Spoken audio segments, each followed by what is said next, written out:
Hello, good people. Welcome back to yet another video here at your favorite channel of your choice, Saint TV. Ango Saint Roster angu. So nasi ndakamira nemurume wandinoda kuti munge muri mumbonzwawo nezvake. Murume anoimba musambo wakasiyana nevamwe aditi. Ane musambo wake ega. Watoda kuti tinge tiri tinomboteererawo kuti ari kuti kudii. Ngoma, zviri sei? Bo mwakasimbere. Ndiri nani. Kuri sei kunobviwa? Kunobva kutsvena kuti kuri sei kuno. Kuno kuri right. Handitika.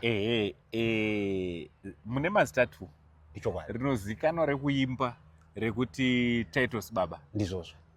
Korenyu riri pachitupa chaicho rinonzani? Riri pachitupa ini ndoitwa munyaradzi kamuntu. Alright. Chekutanga sei makasharudza kushandisa zita reTitus Baba? Makaregera kushandisa renyu riri pachitupa? In short, rekuti Titus Baba ndoita sekuti ndakatipiwa pamweya. Nekuti ndandine ngozi kuti ndakarara. Ndaikonza kuti Titus ndatanga singadairi.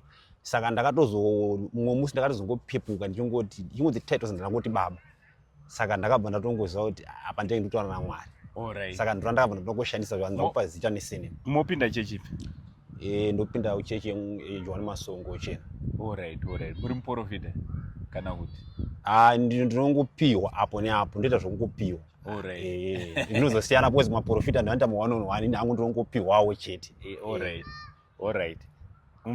Kumba ndeku? Kumba ndobva kumvuru. Kumvuru. Alright. Zvekuimba makazvitanga rini izvi? Uye munonyora sei music yenyu? Munopiwa pamweya kana kuti munongotarisawo zviri kungoitika munharaunda? Zvekuimba ndakazvitanga ndofunga muna 2017. But pese ndatitori muindastry but nenyaya yekuti zvinhu zvinenge zvakaoma unongosinganzwiki. Saka ipapa panyaya dzekupiwa pakunyora hangu handishandise chinyoreso ndinongopiwawo music nemapiro andinongoitwa namusikavanhu. Sei makarara here kana kuti? Nguva zhinji music ndoipiwa ndakarara.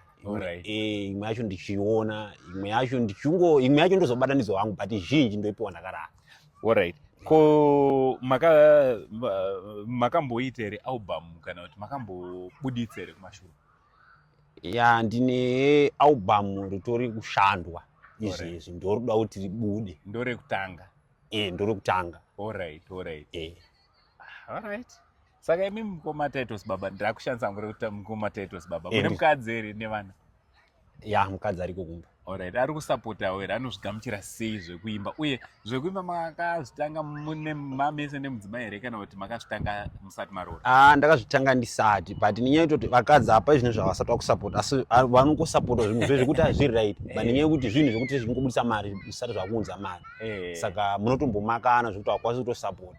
But one chemwoyo anenge uchingosapota tozongoti wona ika ndozvikuita vamwe ndizvo vakatanga vachiitawo vaitombobuditsa pasina chikuita sechikuuya. Alright. Saka maproducers amakashanda nawo paalbum iri kana producer wamakashanda naye paupcoming album ndeyapi? Ndina mukoma Makumbe. Alright. Gibson Makumbe? Hongu. Alright. Chibaba kajeshi? Chibaba akandipedzera. Alright. Ndo makaita nawo vega? Ndina mukoma Simplex. Alright. Simba? Ndina mukoma Marcelo. Alright.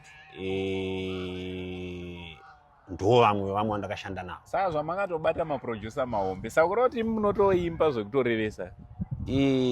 Chipo chokuimba chiripo ichokwadi. Because maproducer mataurawa havagamuchire zvinhu zvisina basa ndo zvandoziva. Ichokwadi. Ichokwadi. Chipo chokuimba chiripo. Alright. Sari kuti achisati chanyatsonangana nokuti pfuma ndo ichiri kushayika yekuti tinanganise. Alright. Saka mati ngatitaure zvealbum renyu. Alright, ngatimbotaura zvemumhando. Munoimba sungura here, gospel here, madhudhu evafana moimba chii? Ndinoimba music inonzi Tsamba Musambo. Tsamba Musambo. Ndeipi futi? Tsamba Musambo imusic inobata mazera ese, iri music inenge ine kwayakananga, like music ine message. Ndokuti Tsamba Musambo. Zviroti music ine zvainovaka, zvainobetsera kazhinji kacho. Ndo music yandonyanya kuimba stereo. Alright. Inenge yakarerekera kusungura here? Inoenda kusungura, inoenda kugospel, inoenda kuafro but iri music ine chinobatika, isiri music yekuti inonyasa kuteerera. Music yekuti unokwanisa kuteerera una amai vako, una sekuru, una gogo. Alright. Chokwadi. ko vekuchechi vanogamuchira sei nokuti tiri kuona kuti mufana muchiimba kadze kuchechi dzekumasuo imi makuda kuimba dzemagitari? Vekuchechi vanozvigamuchira ndokuti izvinezvi chipo chokutoimba kuna Mwari chitoriko ende Mwari vanotochipupura kuti chiriko. Mukatoverenga kana mukaenda kumagwaro munotoona kuti kune vaitonzi vaitamba vaiimba vaita sei. Saka ndoona kuti Mwari kutotipawo chipo chokuimba tiri mapostori kugamuchira kuti zvinhu zvavanoona kuti zvinogona kuzobatsirawo munhu pakubvisawo stress kunyanya. Nhasi handisi kukuitai kuti muimbe, mukawana mukana ndoda kuti mudzoke zvakare tonatsoita kuti mumborova musambo muvape kapeace. But pandachiteerera music yenyu tiri tese kumotikari ndanzwa songo muri kuimba music ine zita raSay Wicknell. Hakusi kwakuda kuti Say Wicknell vakupewo here zvavari kungopawo vamwe? Hakusi kuti kudaro. Nhau iripo ndeyekuti pane EP rinonzi Jira Jena Say Wicknell. Shoko rokupa kana kuna Mwari ragara ririko harirambike kana munhu akapiwa unogamuchira. Asi inhau yekuti Jira Jena ishoko repupuro paropa remunhu kana kuti rinochenura imimi rekuti Jira Jena like zvokuti Jira Jena vari kuda kubata Jira Jena nemaoko akazara chitsito kusvibisa kushambadza munhu kana kuti mukoma Saint vanoroya vasingaroyi kubata Jira Jena nemaoko akazara chitsito saka kuri kuda kusvibisa munhu. Saka ishoko Jira Jena ipupuro album repupuro paropa raSay Wicknell. Alright. Zvinhu zvamakapiwa pamweya here kana kuti? Chokwadi ichocho izvinhu zvandakapiwa pamweya. Ndakatodanwa mugomo naMwari. But kudanwa kwangu kunogona kuzosiyana nevamwe kuti vamwe vaienda. Inini ngirozi yangu ndo yakadanwa ichingobvunzwa mubvunzo wezviri kuitika pasi pezuva. Inini ndakanga ndakarara kumba.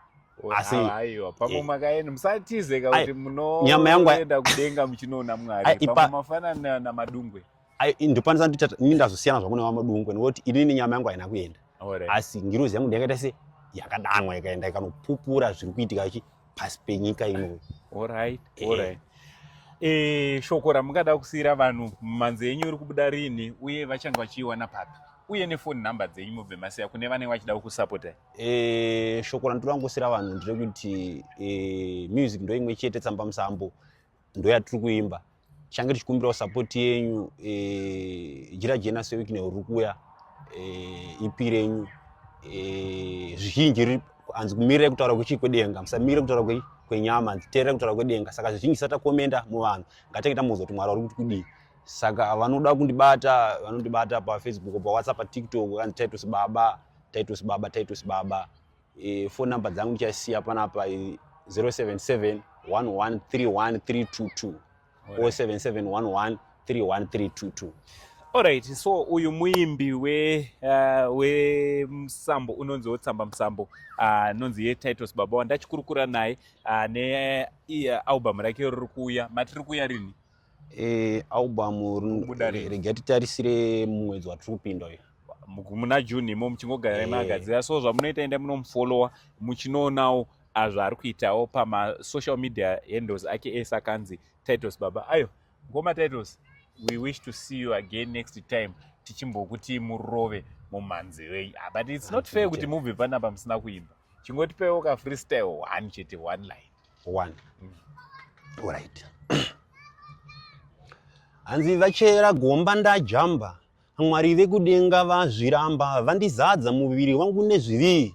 Mwari vekudenga vazviramba vandisvinhira misodzi pamatama. Mwari vekudenga vandipukuta vanditumirawo marwadzo panyama yangu inini marwadzo. Revai zvenyu nepese pamunodira ndishorei zvenyu nepese pamunodira vaida kundigrupa vokumakuva vondiita body view inini ndichifamba. Mwari vekudenge nivazviramba Mwari vekudenge nivazviramba. Ndiro zivo dzakauya dzikamara mumabendekete zvikanzi mwana wangu iwe teerera. Ndaona vanhu vazhinji vachikurwisa nene vachikupomera nene usina mhosva. Vamwe vanoti iwe vende uri mbavha. Vamwe vachikudana vone mazita emadunhurirwa Mwari vekudenga vazviramba.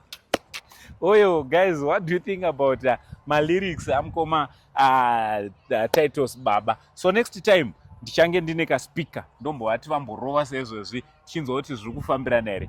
From Uncle Saint, a scientific crew, namkoma Titus Baba. For now, it's much love and God bless.